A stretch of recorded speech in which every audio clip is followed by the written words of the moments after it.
방송에서 제공하는 투자 정보는 투자 판단에 대한 조언입니다. 방송에서 제공하는 주식의 가치, 가격 상승 및 가격 하락에 대해서는 방송사에서 보장하지 않습니다. 이 시각 헤드라인 뉴스입니다. 일본의 수출 규제를 논의하기 위한 한일 양국의 수출 규제 정책 대화가 석 달 만에 다시 열렸습니다. 양국은 오늘 오전 10시부터 영상회의로 제8차 수출 관리 정책 대화를 진행하고 있습니다. 우리 정부는 일본이 지난해 7월 단행한 반도체와 디스플레이 핵심 소재 수출 규제 조치 이전으로 돌아갈 것을 계속해서 촉구하고 있습니다. 현지 시간으로 9일 미국 뉴욕 증시가 2008년 금융위기 이후 최악의 폭락을 기록했습니다. 이날 장중 주가가 급락하며 서킷 브레이커가 1979년 이후 처음으로 발동돼 거래가 일시 중단되기도 했습니다. 서울 구로구에 있는 보험사 콜센터에서 코로나19 확진자가 무더기로 발생했습니다. 직원과 가족을 모두 합쳐 최소 58명이 코로나19 확진 판정을 받았고 서울에서 발생한 최대 집단 감염 사례입니다. 코로나19가 전 세계로 확산하며 중국이 이달 말 개최할 예정이던 보아우 포럼을 연기했습니다.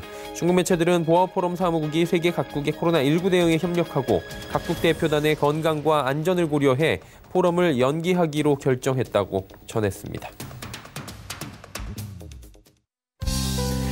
시청자 여러분 안녕하십니까. 오늘장 내일장 출발하도록 하겠습니다. 서정덕입니다. 일단 간밤에 뉴욕 증시 그리고 전일 유럽 증시를 보신 분들은 잠이 잘 안 오셨을 수도 있습니다. 워낙에 크게 밀렸는데요. 저 같은 경우에도 어제 미국 증시의 폭락, 서킷 브레이커를 보면서 잠이 들었고 트럼프 대통령의 뭔가 조치가 좀 나오겠지라는 기대감으로 잠이 들었는데 아침에 일어나 보니 유례없는 폭락이 계속 진행 중이었습니다. 7%가 넘게 3대 지수가 모두 빠졌고요. 그러다 보니 우리 시장도 장 초반에 1900선 깨면서 출발하는 것 아니냐라는 우려 섞인 목소리도 강하게 있었습니다. 하지만 시장은 어떻게 보면 다행이죠. 빨간불을 보여주기도 할 정도로 좀 견조한 모습인데 일단 전일 우리 시장은 미리 매를 좀 맞았다라는 부분들이 있고요. 오늘도 외국인의 매도는 강하게 진행이 되고 있긴 한데 이 물량들을 기관, 특히나 프로그램 매수를 통해서 많이들 지금 소화를 하고 있고요. 우리 시장 지금 연기금도 매수에 들어와 준 상황이고 어느 정도의 방어가 되고 있긴 합니다. 한마디로 정리하자면 유럽 증시의 유례적인 폭락, 미 증시의 엄청난 주가 하락, 유가 폭락, 한마디로 코로나19의 확진에 따라서 유가 전쟁까지 겹쳐지고요. 엎친 데 덧친 격이다. 글로벌 시장은 이렇게 얘기가 나오고 있습니다. 그러다 보니 어떤 정책적 공조가 더 강하게 나올 수 있을까에 대한 기대감도 분명 상존하지만 지금 시장에 대해서 당장 냉정하게 좀 봐야 되는 부분도 있는 것 같습니다. 어떤 부분들을 어떻게 봐야 할지 오늘도 가득히 준비해봤습니다. 하나하나 만나보시죠. 자, 코스피가 그래도 좀 잘 버티죠. 약보합권입니다. 우리 시장 약보합권이고요. 상해지수 올라가고 항생지수 올라갑니다. 참 어떻게 보면 아시아 증시가 견조하게 버텨준다라는 얘기가 나올 정도인데 자, 하루간의 흐름을 좀 정리해보면 장중에 빨간불도 보입니다. 장 초반에 한 10시경에 1965까지 가기도 했습니다. 자, 다음 볼까요? 자, 기관, 개인이 지금 매수를 하는데 기관 같은 경우에는 주로 지금 금융투자와 연기금 쪽에서 강하게 매수가 들어오는데 특히나 금융투자 쪽에서 프로그램 매수가 4천억 원 넘게 들어오고 있습니다. 하지만 외국인의 매도 물량이 어제의 절반 수준이긴 한데 워낙에 좀 강하게 지금 나오고 있습니다. 다음 보도록 하죠. 삼성전자, SK하이닉스가 버텨줍니다. 사실 오늘 지수를 보시려면 삼성전자의 흐름을 좀 보시면 될 것 같습니다. 매일이 그래왔지만 오늘 같은 경우에는 더 많이 커플링이 되고 있는데 삼성전자가 보합, 강보합권 그리고 약보합권 이 정도 54,300원대 전으로 움직이게 되면 지수도 보합권 수준에서 계속 움직이고 있고요. 네이버 어제 낙폭이 워낙 컸는데 오늘 상승합니다. 하지만 삼성바이오로직스는 지금 살짝 밀리고요. 다음 보도록 하겠습니다.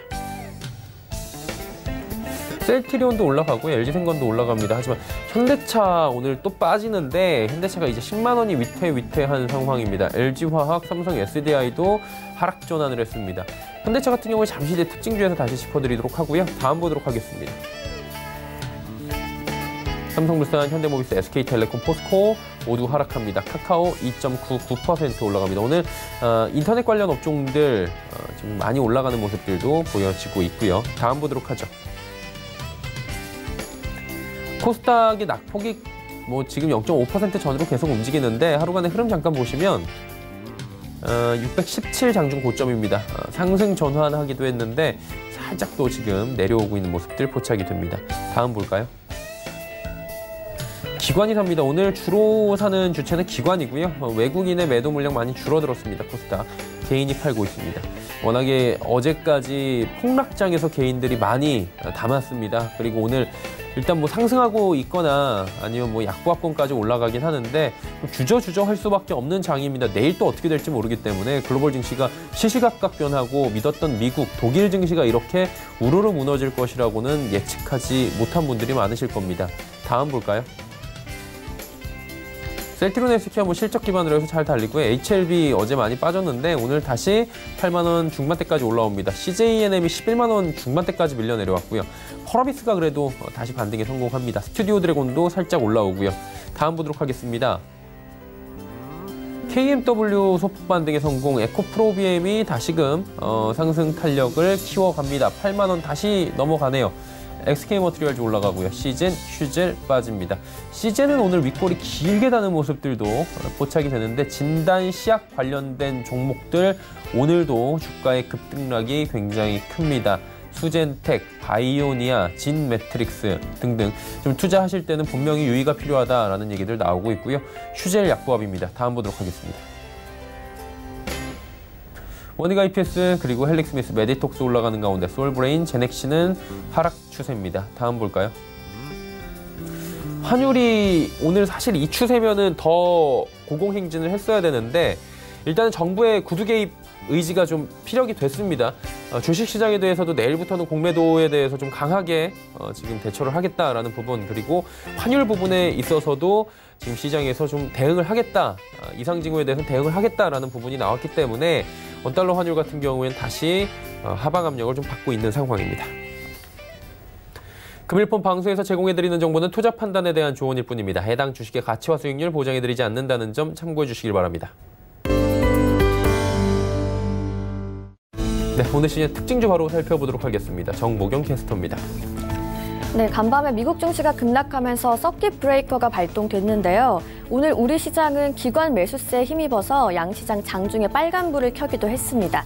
지금은 다시 하락세로 전환된 모습이지만 낙폭은 줄였는데요. 이 시각 이슈 종목들은 어떤 게 있는지 지금부터 만나보시죠. 이 시각 종목 핫3, 현대차, LG전자, MH 에탄올이 올라와 있습니다. 오늘 가장 먼저 만나볼 종목은 MH 에탄올입니다. 손소독제 관련주들이 급등하는 가운데 오늘 상승폭이 눈에 띄는데요. 현재는 가격 제한폭까지 올라갔습니다. 거래가 1,950원입니다. 하루간의 흐름도 확인해 보시죠. 오늘 개장 직후 상한가로 직행한 후에 풀리지 않고 있는 모습입니다.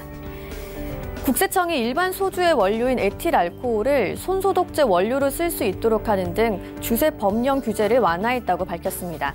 코로나19 사태로 손소독제 제조 원료가 부족해질 것에 대비한 조치인데요. 이 같은 소식에 오늘 MH 에탄올을 비롯해서 한국알콜, 창해 에탄올 등 관련 종목들이 나란히 급등하는 모습입니다. 다음 종목 만나보시죠. 영업이익 개선에 대한 기대감에 LG전자는 상승세를 보이고 있는데요. 현재는 전날 대비 4.67% 오르면서 거래가 6만 500원을 기록하고 있습니다. 하루간의 흐름도 살펴보시죠. 오늘 종일 빨간불 켜고 있고요. 최저가 58,500원, 최고가 61,400원 사이에서 움직이고 있습니다. LG전자의 1분기 영업이익이 역사적 최고점에 근접할 거란 전망이 나왔습니다. 중국 업체들의 TV 생산 차질이 커지면서 해외 시장에서 경쟁 환경이 우호적으로 변했고요. 또 공기청정기, 식기세척기, 의료관리기 등 고부가 건강가전 수요가 증가하고 있는 점 등을 이유로 들었는데요.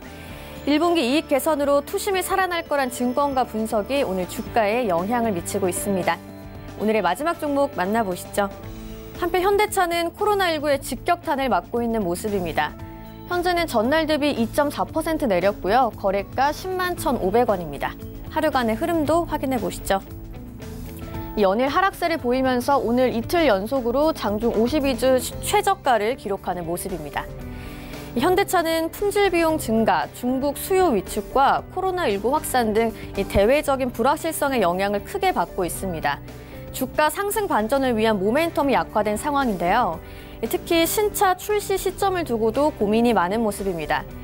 오늘 출시 예정이었던 소렌토가 코로나19의 여파로 미뤄진 데 이어서 3월 출시 예정이었던 아반떼와 제네시스 G80의 경우 2분기로 미뤄질 가능성도 나오고 있습니다. 지금까지 이 시각 종목 핫3의 정보경이었습니다. 시장 이슈 바로 점검해 보도록 하겠습니다. 펠리제 투자 리서치 김민수 대표와 함께합니다. 안녕하세요, 대표님. 네, 안녕하십니까. 의외로 어제 그 글로벌 시장이 폭락한 것에 비해서 우리 시장이 잘 버티고 있어서 다행인 것 같은데, 그래도 이제 뭐 산업 분야의 피해가 굉장하다라는 이야기들 계속 나오고 있잖아요. 반도체 시장부터 한번 여쭤보도록 하겠습니다. 여긴 상황이 어떻습니까, 지금? 네, 그나마 반도체 쪽이 버텨야 네. 국내의 주요한 산업과 국내 경제 구조를 차지하고 있는 어떤 대표적인 산업의 방향성이 그나마 어느 정도 안정권을 좀 가져가지 않을까라고 생각하고 있는 단계인데요. 그래도 지금 최근에 동향을 보게 되면 반도체 현물 가격 같은 경우는 상대적으로 안정적이다라고 보여지고 있는데요. 대표적으로 D램 현물 가격이나 낸드 플래시 현물 가격 동향을 보게 되면 이 3월 달까지 들어서면서 여러 가지 동향을 봤었을 때 여전히 확장세, 그리고 특히 고점에서는 약간 정실되는 느낌이 나온다고 하더라도 여전히 어떤 관점은 양호한 모습들이다라고 바라보고 있고요. 이 대표적인 뭐 경기와 밀접하게 영향을 끼칠 수 있는 어떤 유가 같은 경우가 급락하는 것에 비하면은 그나마 반도체 가격들은 상대적으로 어떤 영향권들이 좀 덜하지 않을까라고 생각이 들고 있는데요. 그중에서 최근에 나오고 있는 동향을 보게 되면 이 서버용 D램과 관련된 쪽이 가장 같은 섹터 내에서도 강세를 보인다라고 볼 수 있는데요. 무엇보다 이번에 D램 익스체인지에서 발표하는 서버용 D램 가격의 추이를 보게 되면 32기가 모듈을 기준으로 봤었을 때 1월 달엔 3%대, 2월 달은 6.4%대의 상승을 보이면서 상대적으로 견조하다라고 보여지고 있고요. 그러다 보니까 작년 10월 달을 저점으로 인해서 점진적인 확장세가 이어지고 있다라는 쪽에 대한 변화를 가져가고 있는 상황들인데요. 작년 하반기에 어떤 미국의 주요 IT 기업이었던 아마존이나 마이크로소프트, 구글, 페이스북 모두 다 어떤 서버에 대한 수요가 증가되기 시작하면서 수요가 계속 늘어나고 있는 모습들 쪽에 포인트가 맞춰졌던 부분들이고요. 특히 이번에는 이제 중국 기업들 같은 경우, 알리바바나 텐센트 같은 경우에서 이 서버용 D램을 재고를 축적하기 시작한다라는 관점 쪽에서 다시 눈길이 가고 있는 그런 상황이 아닌가 생각되고 있는데요. 특히 이 부분을 봤었을 때 이제 서버용이다 보니까 아무래도 기업들이 온라인 투자와 관련된 부분들에 영향을 끼친다라고 하게 되면 무엇보다 지금 이어지고 있는 코로나19 사태에 따른 반사익도 살짝 생각해 볼 수 있는 상황이라고 생각되고 있는데요. 이를 통해서 재택근무나 아니면 온라인 교육 같은 쪽이 확대가 됨에 따라서 나오는 여러 가지 변화의 어떤 선공의 역할을 하지 않느냐라는 관점이 나오고 있는데요. 대표적으로 이를 통해서 클라우딩 서비스 같은 경우는 필수적이라고 봐야 되겠죠. 그러다 보니까 이번에 중국의 주요 도시의 대기업 같은 경우는 아직까지도 60% 이상春제 연휴 이후에 사무실 출근이 좀 지연되고 있다라는 관점 쪽에서 업무는 다시 재개를 한다고 하더라도 재택근무 형식으로 들어오는 게 아니냐라는 관점으로 보여지고 있고요.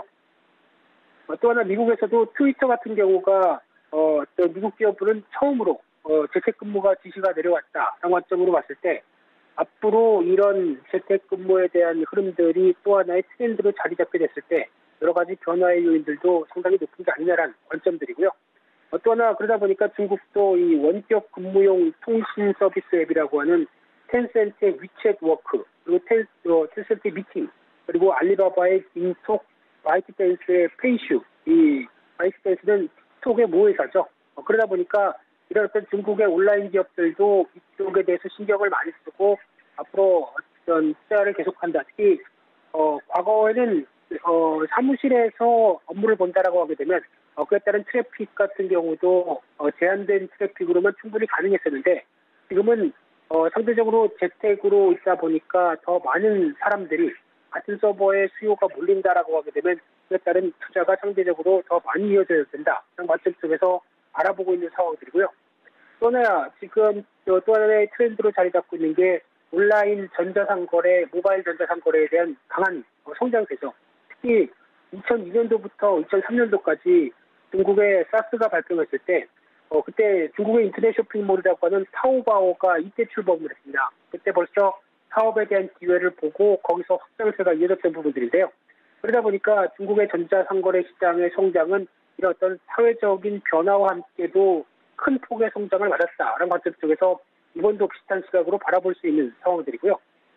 그러나 그와 함께 중국의 빅데이터 업체에서 바라보고 있는 쪽으로 봤을 때 춘제 이후에 하루 평균의 모바일 인터넷 사용 시간이 7.3시간 정도로 집계를 하고 있는데요.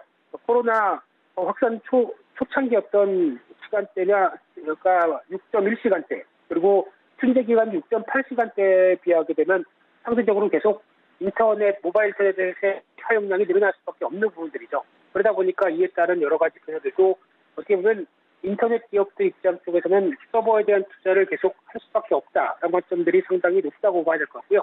그래서 앞으로 이런 부분들도 여전히 어떤 시장에서 대세가 될 가능성이 높다는 데 대해서 어떤 반도체 쪽에 대한 서버용 디램은 여전히 그렇게 생각보다 부진하지 않을 것이다 라는 관점 쪽으로 바라보고 있는데요. 하지만 같은 메모리 반도체 쪽에서도 또 하나 위축 요인들은 모바일 디램이라든가 그리고 PC용 디램이라고 봐야 되겠죠. 이 모바일 디램 같은 경우는 스마트폰 쪽에 상대적으로 많이 들어가는 상황들이고, 이 PC용 같은 경우는 일반 PC나 노트북 쪽에 많이 들어가는 상황들인데, 지금 흐름을 보게 되면은 일단 공급과 수요 모두 다 위축이 되는 상황이라고 봐야 될 것 같고요. 1월 달에 중국의 스마트폰 판매량이 지금 나오는 데이터만 본다고 하더라도 40%, 아마 보수적일 것 같습니다만 40% 정도 줄어들다 보니까 재고가 늘어날 수밖에 없는 상황들이고요. 대표적인 미국의 화웨이 같은 경우도 미국의 제재와 함께 중국의 내수 판매 쪽으로 올인을 해야 되는데, 지금 같은 경우 내수의 부진이 이어진다라고 하게 되면 팔고 싶어도 못 파는 상황들과 함께 마찬가지로 오포나 비보, 어떤 중국 오프라인에 주력하는 회사들이죠. 이쪽도 타격을 입을 수밖에 없는 상황들이고요. 애플도 마찬가지로 공장을 제대로 가동을 못한다라고 하게 되면 이런 전반적인 흐름을 봤었을 때 아무래도 모바일 디램 같은 경우는 생각보다 어떤 수요와 어떤 공급의 여러 가지 흐름들에 따라서 위축될 수밖에 없다라고 하게 되면, 그래도 그나마 서버용 쪽이 한숨을 돌리게 만들고는 있지만은 아직까지는 여전히 또 다른 한 축은 좀 어떤 시장 흐름들을 봤었을 때 좀 정체나 아니면 하향이 있을 수 있다는 관점들로 보게 되면 아마 지금 상황을 메모리 반도체가 견뎌도 빠르게 확장세로 들어가기에는 조금 더 확인할 것들이 많다, 이렇게 바라봐야 될 것 같습니다. 그리고 국제 유가도 폭락했습니다. 지금 어마어마하게 간밤에 내려가면서 이 부분 때문에 사실 미국 시장이 더 많이 휘청휘청 셰일 오일도 그렇고요. 여러 가지 이슈가 나온 것 같은데 우리나라 정유업계의 상황은 어떻습니까? 네, 유가가 저렇게 급락하는 거 저도 증권 생활 좀 했다고 하지만 처음 보는 것 같습니다. 아무리 그 사이에 이어졌던 금융위기나 여러 가지 사태를 본다고 하더라도 이런 식으로 급하게 반응한 적이 거의 없었는데, 지금 나오는 변화를 보게 되면 공급과 수요 모두 다 어떤 위축 요인들이 발생하다 보니까 그에 따른 타격이 크다고밖에 볼 수 없는 상황들인데요. 가장 직접적인 트리거는 오페크 플러스에서 감산에 대한 합의를 실패했다라는 관점들이 먼저 이어졌고요. 그러다 보니까 앞으로의 원유 시장에 대한 여러 가지 부정적인 시각들이 가장 우세하면서 어제자 기준으로는 한 $40대도 아니라 $30대를 간당간당하게 지지할 정도로 WTI가 급하게 내려왔다고 봐야 될 것 같고요. 특히 이쪽을 바라봤을 때 가장 먼저는 수요를 얘기할 수밖에 없겠죠. 수요 같은 경우는 이번에 코로나19 사태로 인해서 중국의 세계 공장이라고 하는 중국이 일단 멈췄다라는 관점이라고 하게 되면, 이와 함께 글로벌 전반적인 경제 위축 요인들이 상당히 커지다 보니까 수요는 당연히 많이 감소했을 것이다라고 바라보고 있는 가운데, 또나 두 번째로 중요한 게 공급 측면인 것 같습니다. 이번에 유가를 흔들었던 또 하나의 변화가 일단 오페크 플러스라고 하는 쪽에 어떤 산유국과 산유를 하지만 비산유국 입장 쪽으로 다가오는 흐름이 이제 러시아죠. 그래서 지금 기준으로 보게 되면 글로벌 원유 생산량이 작년 기준으로 봤을 때 현재 1위가 미국입니다. 그리고 2위가 러시아, 3위가 사우디아라비아, 이렇게 될 정도로 지금 바뀌어 있는 상황인데요.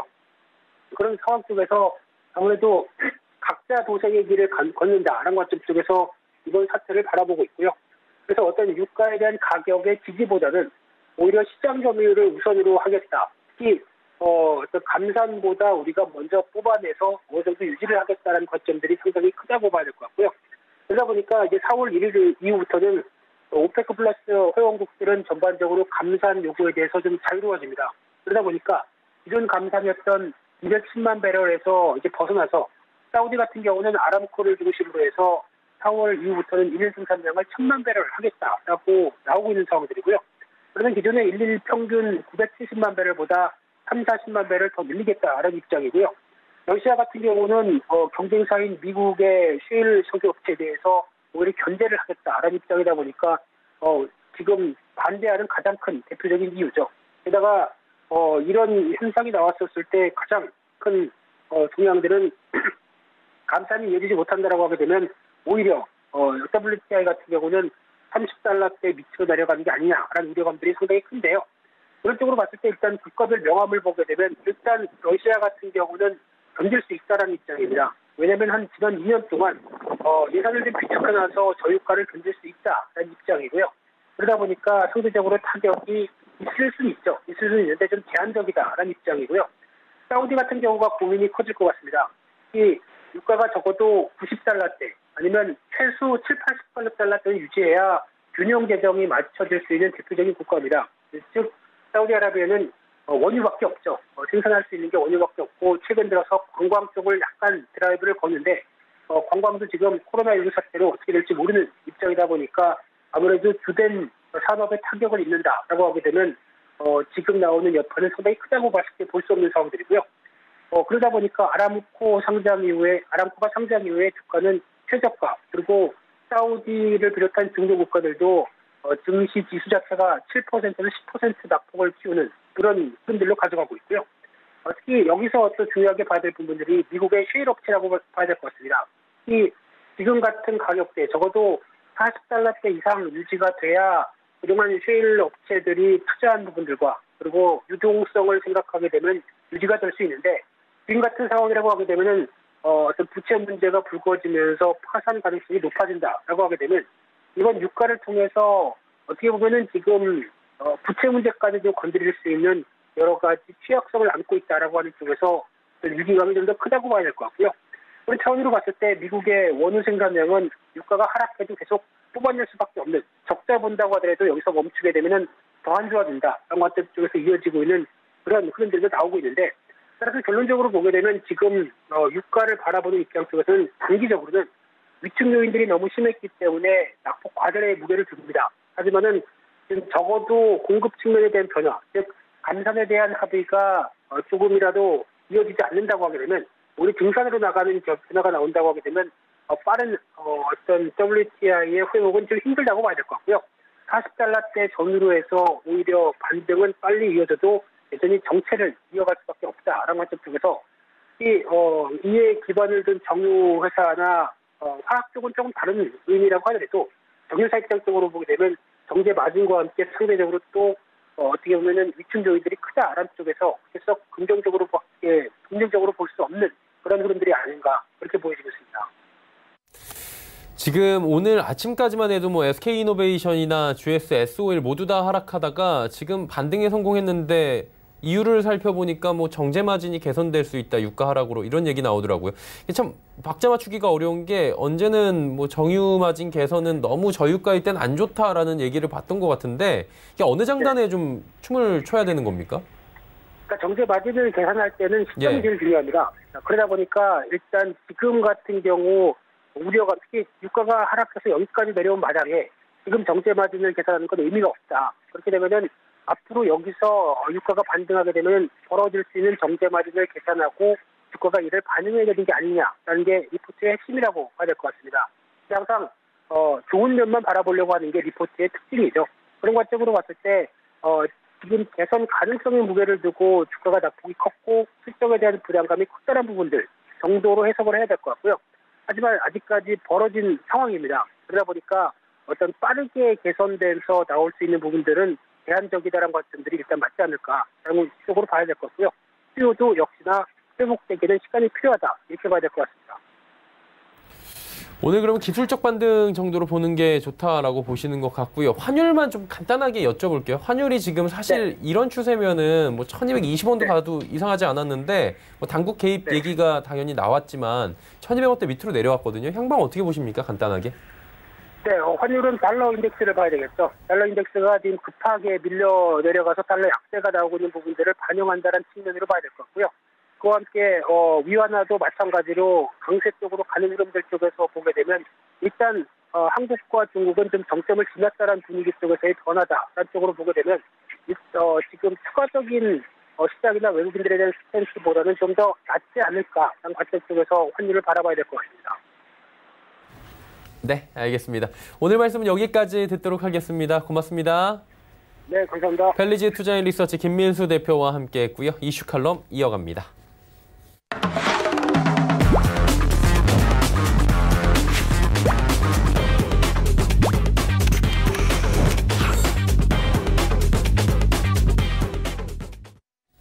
네, 이슈 칼럼 시간이고요. GFM 투자연구소 이진우 소장과 함께합니다. 어서 오세요. 네, 안녕하세요. 한 가지 여쭤보고 싶은 게 저는 어제같이 빠지는 장을 예전 뭐 리먼 때 그랬다고 하는데 그때는 학생 때여서 그런지 기억이 잘 안 나거든요. 네. 기억나세요? 이 정도까지 빠졌던 장이 딱 언제였다 이게 최근에 없었죠. 정덕앵커도 지금 이 경제 채널에서 베테랑이신데. 아유 그렇게 말씀해 주시니까 감사합니다. 예. 그래 이런 장을 갖다가 못 봤다 말씀하셨잖아요. 자, 진짜 이건 이런 장이 어딨나 싶을 정도로 깜짝 놀랐어요. 대충 이제 그 정도 얘기합니다만 70-80% 정도의 현역 펀드 매니저들의 70-80%가 이런 장을 못 봤죠. 그랬을 수 있을 것 같아요. 예, 네. 못 봤고 선배들한테 얘기로 들었고 차트와 책을 통해서 과거에 이랬구나. 뭐 멀리는 뭐 대공황 때 차트도 보다가 뭐 이제 우리 국내로 치면 97년에 뭐 험한 꼴 봤고 예. 그다음에 닷컴버블 무너질 때 금융위기 이런 시기였는데 그러고 나서 11년째 조금만 밀리면 사면 되고 조금만 밀리면 사면 되고 그렇죠. 그러고 나니까 연말 가니까 보너스 나오고 고객들한테는 금리 1% 제로금리 이러는 와중에 뭐 두 자릿수 수익률 돌려주고 예. 이런 세상을 십몇 년을 보냈습니다. 그러다가 이제 이런 장이 오니까 물론 이제 과거에 싸했던 것은 다우지수 400포인트 빠지면 싸했거든요. 근데 지금은 이제 800포인트는 예사고 1000포인트 어제는 2000포인트도 나왔습니다. 그런 상황인데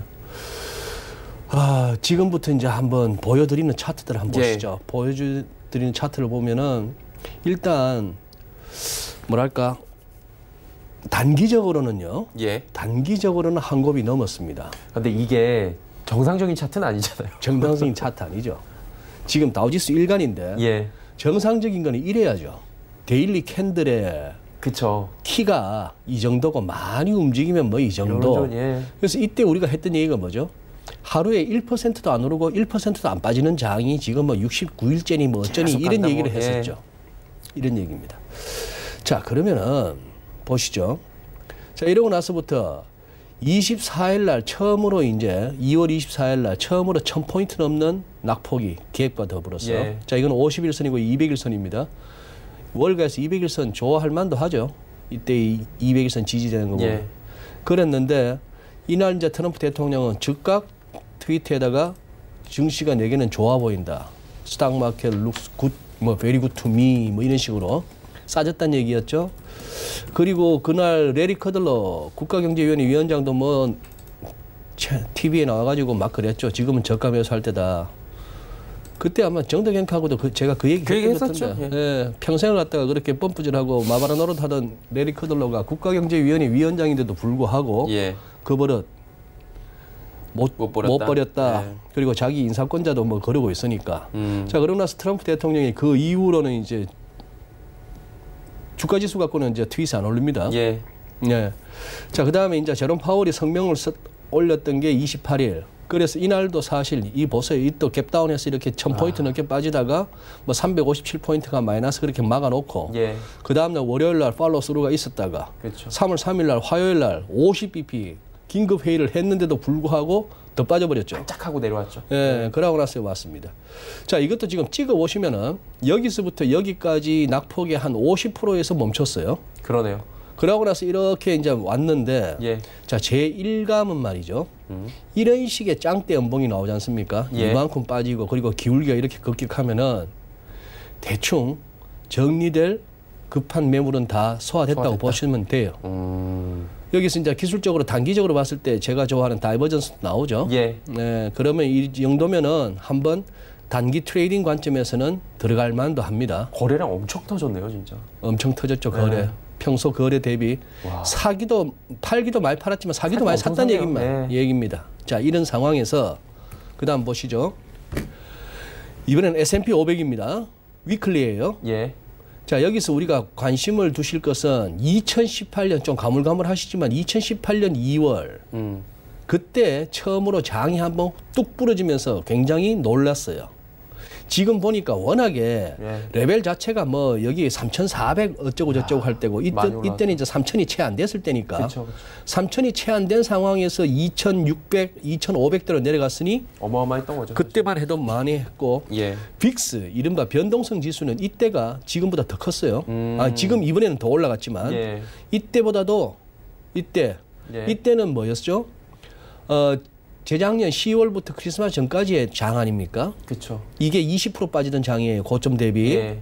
이때는 연준이 고집 피울 때였죠. 금리 4번 올리고 파월 의장 중립금리 한참 멀었어요 하면서 대통령하고 그렇게 각을 세우다가 그러고 나서 이 장이 돌아섰던 것도 뭐자 해박 끼자마자 파월 입에서 우리 한번 참아볼게 인내심이란 단어가 나오기 시작하고 그 다음에 여기서는 이제 작년에 그게 있었죠. 3번에 걸친 인슈어런스 컷이라는 경기 좋은데 보험성. 경제도 좋은데 혹시나 나빠질까 봐 해서 4번 금리 올렸던 걸 3번 금리 낮추고 그렇게 해도 약간 버둥버둥 거리다 보니까 트럼프 대통령이 10월 11일 날 우리 1단계 무역 합의 완성됐어 해가지고 작년에 여기서 2번 꺾였던 것도 다 트럼프 때문이지 않습니까? 5월 달에 파토 났어. 그 다음에 이때 8월 달에 또 관세 더 때려. 이러고 나서 여기까지 왔다가 이제 꺾였습니다. 자, 꺾이면은 딴 거 없습니다. 파동을 갖다가 어떻게 매기는가 하는 부분은 정말 어려운 부분이에요. 그렇죠. 엘리어트 파동 이론에서 우리가 취할 만한 가장 파워풀한 거는 꺾였다 싶으면은 피보나치를 꺼보는 겁니다. 그래서 그러면 여기서 의미 있는 재작년 크리스마스 이후부터 이 랠리에서 꺾였어요. 꺾였을 때 이번에 보니까 뭐죠? 여기는 한번 접힐 만한 데 됐습니까? 그죠? 61.8%까지 온 거예요. 62.8%까지. 여기 50% 왔을 때 한번 이 정도면 된 거 아니야 싶어서 저감에서 들어갔던 선수들 지금 또 토해내야 되죠. 그렇죠. 이런 상황입니다. 아까 데일리에서는 살만하다. 단타로 한번 저감에서 나가볼 만하다. 위클리에서는 잘 모르겠다. 이제 시작일 수도 있다. 그렇다면 여기서 우리는 또 이렇게도 더 큰 그림을 갖고 와야 됩니다. S&P 500 지수 월간입니다. 여기서 뭐 1파, 2파, 3파 세는 거 포기합니다. 왜? 지금 이게 5파 끄트머리인지 파동이론에서 어렵게 얘기하는 ABC에서 B파가 막 5파보다 올라가는 이레귤라, 불규칙 조정이 나오고 있는 중인지는 우리가 지금 알 수가 없어요. 불규칙 조정도 충분히 가능합니다. 왜? 빠져야 할 만한 시점에 금리 인하라고 하는 어떤 정책, 그리고 허겁지겁 1단계 무역 합의 뭐 이런 식으로 해서 장을 또 작년 10월부터 개미들 꼬신다고 미국에서는 주식 거래 수수료까지도 면제 뭐 이런 식으로까지 하다 보니까 이게 오버슈팅을 했을 수도 있는 건데 파동 세는 거는 뭐 차치하고 좋다. 그러면은 이번에 깜짝 놀랄 만큼 밀렸다. 그렇다면은 금융위기 이후에 이 랠리에 균열이 왔다고 보자. 그렇다면은 어디까지 접힐 수 있을까? 그리고 향후 어떻게 전개될 수 있을까를 한번 짚어보죠. 그럼 또 피보나치를 한번 꺼봅니다. 꺼봤더니 뭐가 나오죠? 38.2, 50, 61.8입니다만 38.2와 61.8의 차이가 23.6이거든요. 이것도 최소한의 어떤 의미 있는 피보나치 레벨입니다. 여기까지 왔어요. 딱 왔네요. 또. 여기까지 왔어. 자, 그렇다면 여기서 이제 시나리오는 자, 이걸로 그러면은 코로나19나 뭐 이런 걸로 유가 폭락이나 이런 걸로 인한 조정은 여기서 마무리됐고 이제 올라갈 일만 남았어요. 아직도 월간 차트의 이동평균선 보세요. 우상향 빳빳하잖아요. 근데 아래쪽을 보니까 뭐 좀 위험해요. 그렇죠. 여기서 이제 상상력을 펼치는 겁니다. 이게 그렇다면은 이렇게 볼 수 있는 거예요. 가장 최선은 여기서 A파가 나왔어요. 조정. B파가 정도 나올 겁니다. 이번 낙폭에 38.2나 50이나 50 정도. 뭐 많이 가면 61.8도 갔다가 C가 나올 거예요. C가 최선은 올라가다가도 C가 이 정도에서 이번 저점에서 막히고 올라가주면 또 여기서 이중 바닥이 나오면서 또 희망이 생겨요. 그렇죠. 아니면 C가 깊어지면은 여기까지 즉 재작년 크리스마스 때 레벨까지는 갈 수도 있다. 갈 수도 있나? 아니면은 이러다가 훅 무너지면 어디까지? 여기는 뭐죠? 뭐야? 트럼프 랠리 다 개헌해야 돼? 이런 식의 어떤 계산이 나오는 겁니다. 예.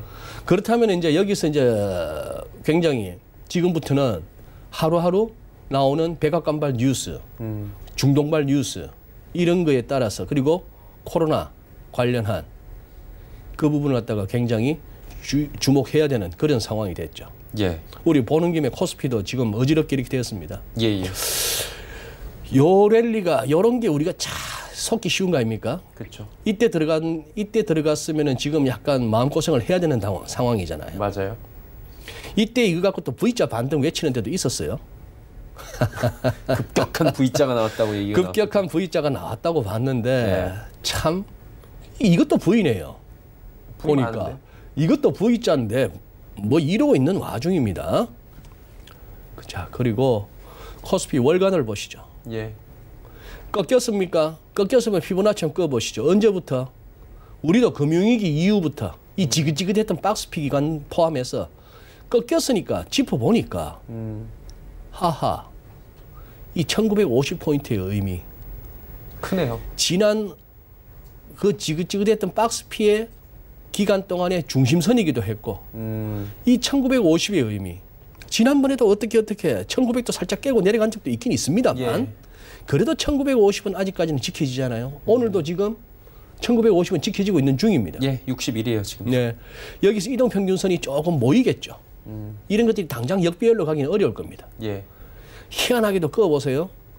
꺼보니까 금융위기 이후 처음 팍 치고 올라갔을 때 이 고점이 나중에 다시 찍어보니 여기 또 걸리는 여기서 저는 가끔씩 파동이론의 이 오묘함에 이 피보나치라는 것에 예. 이 오묘함에 저는 가끔씩 전율이 오는데요. 아마 요 안에서 놀 겁니다. 당분간. 예? 요 안에서 23.6, 38.2 이 구간. 만약 이 안에서 좀 오랫동안 놀아주면은 그러고 나서 코로나 바이러스가 사태가 좀 백신이 나온다든지 예. 환자가 확 줄어든다든지. 예. 근데 이제 유럽이 좀 심상찮으니까. 지금 이태리 확산 속도나 사망자는 우리를 능가합니다. 이태리는 지금 못 나가요 집 밖에. 집 밖에 이제 전국적으로 다 그쵸. 그렇게 했고 국토공세령 내렸죠. 콘티 총리가 4월 3일까지인가 휴교를 예. 선언했고 거기에 우한에서 우르르 몰려갔다는 거 아니에요. 탈출해가지고 이태리 그쪽으로 몰려갔고 그런 상황인데 자 그렇다면은 여기서부터 만약에 이걸 지키다가 언제가 될지 모르겠으나 이 1950이 무너지면은 각오하셔야죠. 200포인트 단위입니다. 1750, 1550. 뭐 이런 식으로. 답 없네요, 밑으로는. 그러니 1950이 지켜져야 된다는 얘기죠. 이제 그런 상황으로 지금 현재 시장 상황은 돼 있고 여기에 급한 대로 어제 트럼프 대통령의 립 서비스가 나왔습니다. 예. 이른바 페이롤 텍스라 해서 근로세. 이제 급여 받는 사람들한테 세금 줄여주겠다. 디테일한 건 아직 안 나왔어요. 저번이랑 비슷하네요. 오늘 할 거란 얘기예요. 주식 사. 일단 사봐. 오늘 할 거란 얘기인데 이런 거네. 아주 빅 넘버가 될 것이다 하는 거 보니까 뭐 세금 감면을 해주거나 하는 데 있어서 어쨌거나 한번 크게 한번 해보겠다는 얘기입니다. 뭐 세금으로 굴러가는 나라 세금 덜 거치면 우짤지는 모르겠는데 법인세도 낮춰줬고 이제 그야말로 세금은 어느 나라 할 것 없이 월급쟁이만큼 세금에 짤 없이 예. 걸린 그쪽도 이제 감면해주고 이제 먼 돈으로 나라를 꾸려갈지는 이제 모르겠습니다만 일단 그렇게 지금 나오는 것이죠. 제가 그거보다는 차라리 트럼프 대통령 내 저기 선거 요새 수백 명 수천 명 모이는 대규모 집회 그거 내 한 2, 3주라도 내 자제학계가 차라리 더 낫지 않을까요 지금은? 그렇죠. 그것도 안 해야죠 지금. 네. 참 어렵습니다. 그러니까 미국 같은 경우에는 이번에 FOMC 이전에 이례적으로 뭐 4번째였다고 하는데 성명 발표하면서 0.5bp 내렸잖아요. 예. 50bp 내렸잖아요. 네. 0.5%. 이번에 FOMC 때 또 낮출 거다 뭐 이런 얘기들 나오는데 우리나라도 그러다 보니까 뭐 지금 국채 와 1% 아래로 내려갔어요 지금. 그러니까요. 이 장중에. 네. 그러다 보니까 한국도 뭐 제로금리로 지금 바짝 다가섰다 이런 얘기들이 있는데 네. 이제 좀 저희도 준비를 해야 되겠죠 그 부분은. 기정사실이잖아요. 네. 지금 그러면 이제 얼마가 된 거죠? 지금까지 1%가 되는 거죠. 1.5에서 1.75였던 게 지금 50bp를 내렸으니까 예. 1에서 1.25가 된 거 예, 아니에요? 그렇죠. 그쪽 상단하고 우리 1.25가 지금 같아진 맞아요. 거고. 예. 거기다가 시장은 그걸로 양이 안 차. 18일 날 더해. 그런데 그런데 거란 얘기도 있어요. 75bp 얘기까지 나옵니다. 아예 0까지 만들어 버리겠다는 소리도 아재 있어요. 제로까지 만들자라고 하는데 먹고 죽자는 얘기죠. 야 이거 뭐 한번 해보자 뭐 이런 거죠. 쌀떡에 보니까 바닥 끓이는 소리 나는데 이거 애껴 갖고 뭐 두어 끼 더 해먹느니 한번 시원하게 그냥 한 사흘 계속 배고프게 뭐 조금 먹느니 그냥 이거 오늘 때려 먹고 죽자인 얘기가 되는 거죠. 예. 이 컨셉도 한번 필요합니다. 트럼프 대통령은 마이너스 가자 그래요. 그죠? 그쵸. 트럼프 대통령은 마이너스 가자. 왜 우리는 왜 이렇게 금리도 비싸. 운동장이 기울었냐? 일본이나 엔을 쓰는 일본이나 유로로 쓰는 독일이나 뭐 유로존 쪽은 그래도 한번 마이너스를 한번 해볼만 합니다. 거기는. 그런데 달러는 그래도 그쪽 애들은 준자가 붙여서 준기축통화지만 달러는 우리가 다 기축통화라고 그쵸. 얘기해 주잖아요. 예. 아직까지도 60 내지 70% 아닙니까? 전 세계 결제 그쵸. 통화에. 예. 달러 없으면 다들 그거 하고. 예. 자, 그런데 미국마저 마이너스 금리로 간다라고 했을 때 이게 유로나 엔화의 경우와 똑같이 뭐 그럴 수도 있지. 예. 뭐 세상 어려우니까. 라고 할 수 있을까 하는 의문이 생깁니다. 즉 중앙은행가들이 조금 이렇게 일반인들 듣기에 좀 헷갈리라고 예. 좀 있어 보이려고 하는 얘기 실효화한 야 금리를 낮춰도 이거 더 내려가는 건 좀 이상한 거 아니야 하는 그 실효화한 이제 진짜 그걸 건드려 버린다면은 달러에 대한 신뢰, 연준에 대한 신뢰 이 부분이 굉장히 흔들릴 수가 있다는 얘기죠. 달러가 아닌 뭐가 있지? 아직까지는 달러를 대체할 만한 게 뭐 안 보입니다. 그렇죠. 비트코인 아직은 아니죠. 예. 금 갖고 뭘 다 하기도 이상하죠. 네, 금 들고 다니면서 예, 사고 예. 팔기도 뭐 하고요. 예. 근데 대통령이 워낙 별남부이라서 한번 가보자 해서 갈 수는 있겠습니다만 그런 차원인데 과연 그리고 또 이걸 생각해 보셔야죠. 가까운 기억으로만 2008년 금융위기 그리고 그 이전에 2000년 닷컴 버블 때 예. 그때도 정례회의가 아닌 긴급회의를 통해서 50bp 내리고 곧 이어진 정례회의 때 또 내리고 했어요. 그 결과를 한번 생각해 보자고요. 좋았느냐. 그때는 뭐 닷컴 버블 때나 예. 금융위기 때나 연준은 뒤늦게 그렇게 했습니다만 결국 그래서 어떻게 보면은 지난 3월 3일 날 50bp라고 하는 급격한 긴급회의에서의 금리 인하에도 시장이 그렇게 반응했던 거는 그 본능적인 과거 경험일지도 몰라요. 야 이게 말이야 장이 한참 좋을 때 거기에 인슈런스 컷 차원에서의 더 가라고 달리는 말에다가 채찍을 가하는 정도의 금리 인하가 아니고 급하니까 이건 얼마나 급하면 이럴까 그쵸, 하는 그 얘기 생각이 나왔죠. 드는 것이고 그 다음에 야 지금 금리가 낮아서 이런 거야? 우리가 힘든 거야? 생각해보니 그게 아니거든요. 재작년 크리스마스 전까지만 하더라도 연준이 쟤들 좀 왜 저래? 좀 성질 좀 죽이지 싶었는데 성질 죽이니까 살아났잖아요. 그렇죠.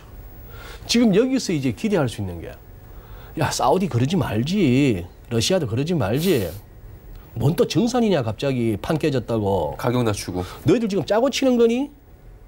진짜 이래갖고 이번에 한번 미국 한번 셰일 한번 망가뜨리겠다는 치킨 게임이니? 예. 그거니? 아니면은 사우디는 지금 러시아한테 지금 삐진 거니? 그래서 이렇게까지라도 해서 보세요. 수출하는 나라들마다 지역별로 국가별로 아람코에서 너희들 3월부터 저기 뭡니까 4월부터 배럴당 6불 너거는 8불 낮춰서 수출할게라고 선언해 버렸습니다. 예. 그걸 시장이 한꺼번에 반영 안 할 수가 있나요? 뭐 한 40불 근처에 있던 놈이 6불 내지 8불 갖다 뺄라니까 이게 하루에 20% 30%가 빠지는 거죠. 그렇죠. 장이. 근데 이거는 바이러스하고 달라요. 이거는 예를 들어서 무하메드 빈 살만 그 왕세자라는 그 친구가 예. 내가 좀 그거 하나 싶기도 하고 러시아하고 다시 또 얘기를 해보고 야 이런다고 셰일이 망가질 것 같지도 않다. 쟤들 잠시 그냥 뚜껑 닫았다가 또 열 거야. 또 나중에 이렇게 유가 회복되면 또 뚜껑 열 것 같은데 기술도 좋아져 갖고 옛날보다 뿜어내는 단가도 많이 싸졌다는데 그러지 말고 잘해보자. 너도 죽고 나도 죽는데 라고 한다면은 유가 부분은 또 올라가죠. 좀 풀 수가 있는데 예. 결국 이 부분입니다. 이걸 갖다가 매일 체크하셔야 되겠죠. WHO 바보 같은 놈들이죠. 처음에는 아무것도 아니라 하다가 나중에 빙산에 일가견을 걸었다가 이제 와서는 이걸 갖다 팬데믹인지 아닌지 CNN은 어제부터 팬데믹으로 규정했습니다. 얘들은 아직도 팬데믹이라 해야 될지 뭐 지금 살펴보고 있다. 이 정도예요. 준한다 정도. 네. 이 그림에서 재밌는 거 보세요. 그동안에 여기에 뭐가 들어와 있었는가 하면은 중국 지도가 확대돼 가지고 후베이성에 큼지막하게 나오고 나머지 주변에 빨간 원들이 있었는데 지금 중국은 요 정도 처리하고 예. 문제는 유럽입니다. 와. 이태리는 그렇게 봉쇄했다고 하지만 예. 이 유럽 자체가 봉쇄가 되는 지역이 아니잖아요. 이동이 막 그거 하고 예. 거기다 이란 쪽 그런 상황에서 이게 팬데믹이 아니면 지금 북극하고 남극 빼고는 다 점이 찍혔어요. 이게 팬데믹이 아니면 뭔가. 이제 뭐 우한시에서 아까 단신이었습니다만 제목만 보고 왔습니다만 시진핑 감사 행사 준비하다가 우한시에서 다 잡혔다고. 그렇죠. 그 얘기 있더라고요. 해도 너무한 거 아닙니까? 오늘 갔잖아요. 방문했잖아요. 오늘 이제는 가도 안 죽겠다 싶었는지 갔다는 얘기인데 리원양이라는 그 의사가 처음에 1월달에 얘기했을 때 말이죠. 예. 그때 그렇게 그걸 덮고 그렇게 했던 이제는 심지어 진원지가 중국 맞아 이렇게까지 나오니까 대놓고 이제 폼페이오 국무장관이 어제 그저께인가 공개적으로 우한 바이러스라고 아주 액센트까지 넣어가면서 그렇게 이제 그걸 합니다만 예. 유가와 달리 이 부분은 앞으로도 여기가 사실 관건입니다. 어떻게 될지. 우리는 지금 상당히 좀 하나의 변곡점은 지난 것 같기는 해요. 그러니까 줄어들고 있어요. 예, 다행인데. 변곡점은 지난 것 같고 우리가 그렇게 확진자가 초기에 많이 나오고 했던 거는 우리만큼 하루에 10,000명 이상 왔다가 진단하고 진단해서 6시간 만에 결과 나오고 이런 데가 어디 있습니까? 뭐 드라이빙 스루도 있고. 예. 그러니 딴 데가 우리나라처럼 했더라면은 이 지도상에 이 원의 지름이 국가별로 차이가 많이 날걸요. 어마어마했겠죠. 이렇지는 않을 거라고 생각합니다. 결국 앞으로 이 부분을 조금 더 봐야 되겠네요. 트럼프 대통령이 했던 말 중에 딱 하나 기대합니다. 빨리 날 좀 따뜻해져 봤으면. 근데 그거는 의견이 좀 분분해가지고. 뭐 중동 지역이나 이쪽에 열대지방에도 찍히는 거 봐서는 별 의미가 없는 얘기죠. 날 따뜻해지면 바이러스 죽는다. 로이터 보니까 트럼프 대통령이 의사들 질책을 좀 했다라는 얘기들이 있더라고요. 뭐라고요? 빨리 만들으라고. 빨리 만들어라 해서 권위자가 적어도 1년 정도는 걸린다 했더니만 당신은 의사잖아. 그걸 못해라고 했다. 네, 로이터에서 얘기 나오더라고요. 네. 그 마지막으로 하나만 좀 짧게 여쭤볼게요. 그 유가 부분은 조금 전에 살짝 얘기가 나온 것 같고 네. 안전자산 선호 현상이 진짜 극대화되고 있다라는 표현이 딱 맞는 것 같아요. 막 국채 금리가 이렇게까지 빠질 수 있냐 수요가 몰리다 보니까 이게 좀 지속되겠죠. 널뛰기 장세가 계속 될 테니까 당분간에. 네. 자 시간도 없고 해서 차트 먼저 보시죠. 네네. 미국채 수익률 이런 식으로 떨어집니다. 그러다가 지금 뭐죠? 45도도 아니죠? 수직 낙하죠? 와. 수직 낙하했으면 이건 대충 이런 표현도 웃깁니다만 숙변은 빠져나왔습니다. 오늘 표현이 참. 네, 숙변은 빠져나오고 지금 양봉이 살짝 나오죠. 양봉이 살짝 나옵니다. 마이너스 0.38까지 36까지 찍었던 놈이 이제 0.66. 살짝 시장에 단기적인 어떤 변화가 보이죠. 예. WTI도 보세요. 어제 이렇게 했다가 지금 살짝 반등이 나오고 있죠. 반등 시도가 나오고 있죠. 예. 네. 달러도 내리꽂기만 하다가 지금 어쨌거나 반등 시도가 나오고 있죠. 예. 달러엔도 이렇게까지 추락하던 달러엔이 어제 엔원 환율이 장중에 100엔당 60원까지 올라가 버렸습니다. 그러니까요. 하루에. 예. 우리는 올라가고 달러엔은 떨어지다 보니까 여기도 지금 달러엔 여기도 개입 나온 것 같아요. 이런 식의. 뭐 그리고 우리도 지금 시장에 점심때 약간 밀어버린 것 같아요. 당국에서. 예. 올라왔어요. 소소한 도시락 폭탄, 조그만한 거 하나 던진 것 같은데. 예. 그래서 지금 보니까 일단 단기적으로는 한숨 돌렸습니다. 다행이네요. 예, 단기적으로는 한숨 돌렸고 그 이유는 앞서 말씀드린 대로 이제 이 장이 어떻게 이렇게 단기 그걸로 끝날 수 있는 정도의 성격인가는 이제 확인이 필요합니다. 예, 오늘 밤부터 또 본격적인 랠리가 되겠죠. 오늘 잘하면 또 1000포인트 오를 수도 있어요, 다우는. 그렇죠. 트럼프 대통령이 또 어떻게 하느냐에 따라서. 자, 다음 주에는 좀 시원시원하게 오른 모습들을 저희가 기대를 해보면서 소장님 보내드리도록 하겠습니다. GFM 투자연구소 이진우 소장과 함께했습니다. 고맙습니다. 예, 감사합니다. 네, 종목 이야기 바로 출발하도록 하겠습니다.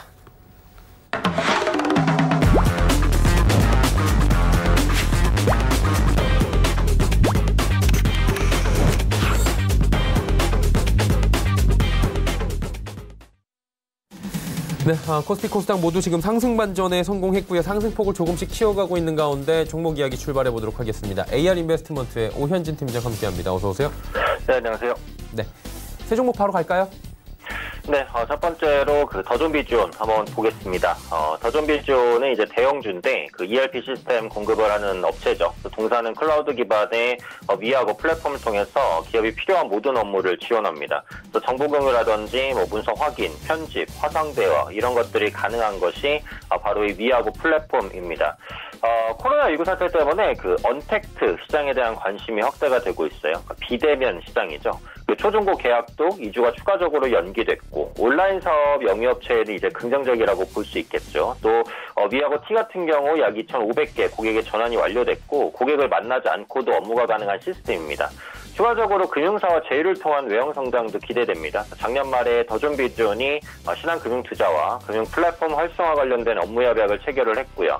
더존비존의 비즈니스 플랫폼 위하고와 신한금융투자의 금융 시스템을 연동하고 이제 위하고 고객사들의 맞춤 금융 상품과 서비스를 제공하는 윈윈 전략을 짜고 있습니다. 앞으로 은행과 증권사 그리고 더존비존의 전략적 협업이 확대될 것으로 보여지고 있기 때문에 이런 부분들에 대한 기대감 생각해 본다면 최근 코로나19 사태 때문에 밀렸던 주가 재반등 충분히 가능하다라고 판단합니다.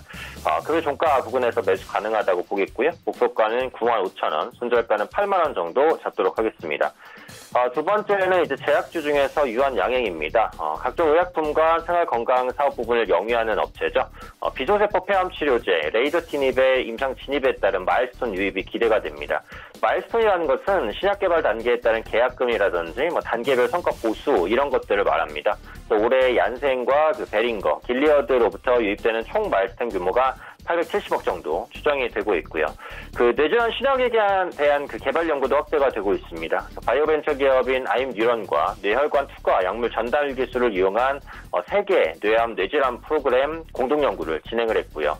치료 효과가 뛰어난 약물도 질환 부위까지 전달하는 것이 굉장히 중요한데 이 전달 시스템에 대한 관심이 높아지면서 유한양행이 주목받을 수 있는 가능성 그만큼 커지고 있다라고 보시면 될 것 같습니다. 기술적으로 보면 오늘 시장 흔들리면서 이제 윗꼬리까지 달았지만 지금 낙폭을 다 회복을 했죠. 지금 플러스권까지 돌았고 기관과 외국인의 수급 굉장히 좋습니다. 2월 말부터 최근까지 유입되고 있는 모습들 확인되고 있기 때문에 충분히 추가적인 반등 가능해 보입니다. 금일 종가 부근에서 매수 가능하다고 보겠고요. 목표가는 24만 원, 손절가는 22만 원 정도 잡아보도록 하겠습니다. 마지막 종목은 개별주인데요. 지어소프트라는 종목입니다. IT와 광고 그리고 유기농 마켓 등을 비롯해서 유통사업 영위하는 업체인데 유통과 이커머스 비중의 전체 매출의 70% 차지하고 있어서 상당 부분의 주가 움직임이 자회사인 오아시스 마켓 성과와 연동되는 모습입니다. 이 오아시스 마켓은 1,000억 원 수준의 매출을 올리는 유통업체로서 코로나19 사태 이후에 매출이 20% 증가했고요. 매출을 삼가면서 온라인 구매가 증가한 거라고 보실 수 있겠죠. 또 코로나19 효과가 아니어도 성장세 자체가 상당히 양호하다라고 볼 수 있습니다. 또 체육배송 시장 같은 경우 매년 3배씩 성장하고 있습니다. 친환경과 유기농, 식품에 대한 관심이 확대되는 부분도 새벽 시장의 성장 요인이라고 볼 수 있을 것 같고 지금은 마켓컬리가 새벽시장 점유율 1위를 유지하고 있지만 오월스마켓 점유율 확대도 상당히 빠르게 진행이 되고 있습니다. 일평균 가입자가 300명을 넘어서는 것으로 보여지고 있고요. 이 신선식품이라는 것의 경우 온라인 주문 비중이 아직도 전체 구매의 10% 정도밖에 안 됩니다. 오프라인 구매가 많다는 거거든요. 반대로 신선식품의 온라인 배송 시장이 성장할 여력이 그만큼 크다라는 거니까 이런 부분도 모멘텀으로 보시면 되겠습니다. 단기 급등 이후에 이제 조정을 받았는데 현재 주가가 202 이평선에서 지지를 확인하는 구간인데요. 현재 위치에서는 지지가 될 거라고 생각을 합니다. 금일 종가 매수 가능하다고 보겠고요. 목표가는 7,000원, 손절가는 5,500원 잡도록 하겠습니다. 네, 지난 시간에 풍국주정 말씀해 주셨는데 오늘 급등하는 모습 아침에 보고 왔고요. 좀 말씀해 주시면 감사할 것 같고 오늘은 단기 접근 어떤 종목 하면 좋을지 같이 들어볼까요? 네, 그래서 풍국주정이 이제 목표가를 달성을 했다가 또 윗꼬리를 많이 달았는데 오늘 보시면 정부에서 한 가지 이슈가 나왔죠. 그래서 소주 원료 손소독제 제조를 이제 허용한다라는 이슈에 오늘 주정 관련된 종목군들이 모두 다 급등했습니다. 하지만 이게 장기적인 모멘텀은 아니라고 봅니다. 그래서 단기적인 테마주의 순환 매성으로 이제 급등한 것이기 때문에 상승 이후에 윗꼬리를 다는 모습 보였고 풍국주정 외에 이제 다른 주정 업체도 대부분 이제 비슷한 모습을 보였습니다. 그래서 목표가 달성 이후에 이제 종목을 좀 교체하는 관점으로 보시는 게 좋을 것 같고 매도를 못 하셨다고 하더라도 지금 구간에서는 이제 매도를 하고 이제 종목을 교체하는 것이 좀 낫다라고 생각하고요. 오늘 말씀드릴 단기 종목은 지어소프트입니다. 기술적으로 봤을 때 이제 200일 이평선 구간, 기술적인 지지 구간까지 왔고, 요게 이제 거래량이 많이 발생했던 날짜가 2월 말인데, 최근까지 주가가 하락하면서 거래량이 거의 없었습니다. 그러니까 결국은 이제 매도가 많았다라기보다 매수가 적어서 이제 밀린 부분이고, 시장이 현재 시점부터 이제 정상화되는 과정으로 진입할 때 실적 개선 기대감이 높은 종목군들이 다시 한번 뛰어오를 수 있는 가능성이 있다라는 관점에서 충분히 단기 종목으로 보실 수 있을 것 같습니다. 금일 종가 매수 가능하다고 보겠고요. 목표가 앞서 말씀드린 7,000원, 손절가 5,500원. 가격 전략만 기억해 주시면 좋을 것 같습니다.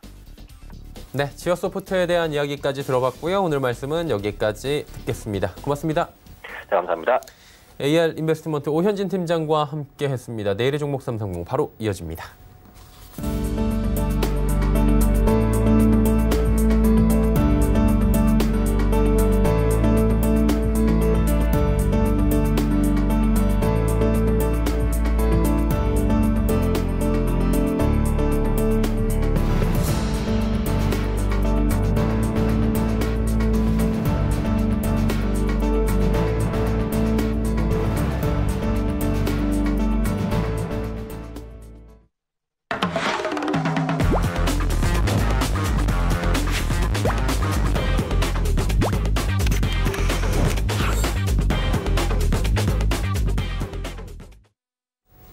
내일의 종목 330 시간입니다. 서울경제TV 이지환 멘토와 함께합니다. 어서 오세요.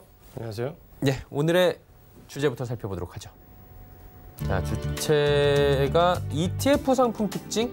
조금 생소하네요. 어떤 얘기인지 들어볼까요? 예, 최근에 시장이 하락하면서 손실이 이제 가중되는 분들이 많으신데 그렇다 보니까 이 손실을 좀 복구하기 위해서 선물 옵션 혹은 파생 상품 쪽에 관심을 가지시는 분들이 많은데 대단히 이제 위험한 생각이다라고 말씀 좀 드리겠고요. 그런 점에서 하락 시기에도 우리가 수익을 좀 창출할 수 있는 상품으로는 ETF 정도까지만 좀 알고 계시면 좋겠다라는 부분에서 최근에 이제 ETF 문의를 많이 해주시는데 말씀 좀 드리겠습니다. ETF는 이제 원칙적으로는 파생 상품으로 좀 규정이 되지만 실제적으로는 거의 주식과 흡사하기 때문에 우리나라에서는 선물 옵션 계좌가 아닌 주식 계좌에서도 편하게 거래할 수 있는 상품이 바로 ETF입니다. ETF, ELW 여러 가지 헷갈리는 부분이 많으신데 ETF는 보시면은 레버리지 부분이 가장 중요한 부분인데 선물 옵션은 대부분 이제 고레버리지를 쓰면서 위험이 좀 가중되고 수익도 가중되는데 ETF는 레버리지가 거의 정해져 있습니다. 그렇기 때문에 주식과 동일하거나 혹은 주식 이상이라 하더라도 정해진 레버리지만 가능하기 때문에 전체적으로 레버리지에 대한 부담이 없이 주식과 똑같이 접근을 할 수 있는 상품이다라고 좀 보시면 되겠고요. 특히 시간 가치 소멸에 따른 상품 가치가 제로가 되지 않느냐라는 옵션과 헷갈리시는 분들이 많은데 바로 이제 그런 부분들은 ELW 주식 옵션과 관련된 부분인지 ETF와는 전혀 상관이 없다. 예를 들어서 ETF를 샀을 때 만약에 물렸다라고 하더라도 계속해서 보유할 수 있는 상품이기 때문에 전혀 시간 가치 소멸에 의해서 가치가 제로로 수렴되는 상품이 아니다라는 부분을 꼭 기억을 해주시면 될 것 같습니다. 특히 ETF는 이제 인버스 상품이 있기 때문에 하락장에서도 수익을 낼 수 있는 바로 아주 중요한 수단이 되는데 위험한 파생 상품 쪽으로 접근하시기보다는 주식과 동일한 가격 구조와 레버리지를 가지고 있는 ETF 쪽으로 관심을 가지시는 게 좋겠다라는 부분을 말씀 좀 드리겠고요. 최근에는 외국인들도 금융위기 이후 한 12여 년 동안 주식시장에 유입된 자금에 미국 같은 경우는 65%가 바로 이 ETF에 유입이 되었습니다. 그러니까 개별 종목보다는 훨씬 더 안전한 상품이고 개별 종목이 가지고 있는 변수에 대한 불확실성이 없기 때문에 오히려 외국인들이 가장 선호하는 상품 중에 하나가 ETF다라는 점을 한 번 더 말씀을 좀 드리겠습니다. 네, ETF 이야기 나눠봤고요. 관련 섹터 얘기 마지막으로 들어볼까요? 네, 최근에 이제 특히 주식시장이 하락하고 있기 때문에 하락에 대한 수익을 갈구하시는 분들이 많은데 좀 전에 말씀드린 대로 ETF는 인버스라는 상품이 있습니다. 이 인버스는 바로 하락하는 곳에 베팅을 하기 때문에 지수가 내려갈 때 오히려 수익을 낼 수 있는 구조인데요. 상품을 보시면 뭐 코덱스도 코스피 200 상품과 연결되어 있는 인버스 상품이 있고요. 타이거 상품도 역시 인버스 상품이 있습니다. 여기 이제 타이거의 코스닥 150 같은 코스닥 종목에 대한 인버스 상품도 있고요. 최근에는 원유가 가장 큰 이슈가 되는데 이 원유와 관련된 ETF 상품도 있고요. 미국 선물과 관련된 나스닥이나 S&P 선물과 관련된 인버스 상품도 있기 때문에 ETF를 많이 이렇게 상품을 좀 조회를 해보시면은 충분히 입맛에 맞는 안전성을 어느 정도 가지고 있는 상품으로서 하방 쪽에도 베팅할 수 있는 상품들이 있다. 이렇게 말씀을 드리겠습니다. 네, 관련 섹터 내 종목들 이야기까지 나눠봤고요. 오늘 말씀은 여기까지 듣도록 하겠습니다. 고맙습니다. 고맙습니다. 이지환 멘토와 이야기 나눠봤습니다. 금일 본 방송에서 제공해드린 정보는 투자 판단에 대한 조언이었습니다. 해당 주식의 가치와 또 수익률을 보장해드리지 않는다는 점 참고해 주시길 바랍니다. 저희가 준비한 소식은 여기까지입니다. 잠시 뒤에는 마감 임박 60분의 승부 이어집니다. 채널 고정해 주시기 바랍니다. 고맙습니다.